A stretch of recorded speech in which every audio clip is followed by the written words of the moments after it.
അപ്പുറത്തും ഇപ്പുറത്തുള്ള പെമ്പിളരെ കണ്ട് പഠിക്കണം. രാവിലെ എണീച്ച് മുറ്റമടിച്ച് വെള്ളം കോരി അമ്മമാരെയൊക്കെ സഹായിച്ച് കെട്ടുപ്രായം കഴിഞ്ഞിരിക്കുന്ന പെണ്ണാണ് നീ. അന്യ വീട്ടിലോട്ട് പോണം. നാട്ടുകാർ കണ്ടെന്ന് വിചാരിക്കും. ഈ മാലോകരോട് ഞാൻ എന്ത് പറയും? ഈ വീട്ടിൽ ആരാ വേലക്കാരി? ഞാനാ നീയാ?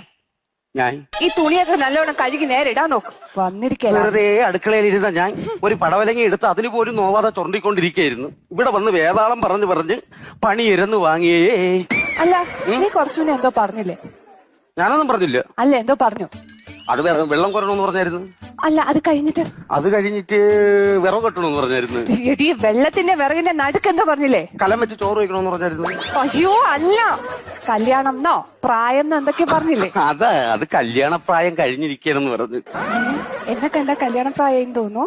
നിന്റെ കാര്യമല്ല, എന്റെ കാര്യമാ പറഞ്ഞത് കല്യാണപ്രായം കഴിഞ്ഞ് നിൽക്കുന്നെന്ന്. ഓ, അല്ലെങ്കിൽ ആരോട് പറയാൻ? ഈ വീട്ടിലെ അടുക്കളയിലെ പുകയും കൊണ്ട് എല്ലാം കൊണ്ട് തുമ്പപ്പൂ കണക്കിരുന്ന പെണ്ണാണ് ഇപ്പൊ ശവനാറിപ്പൂ കണക്കായി.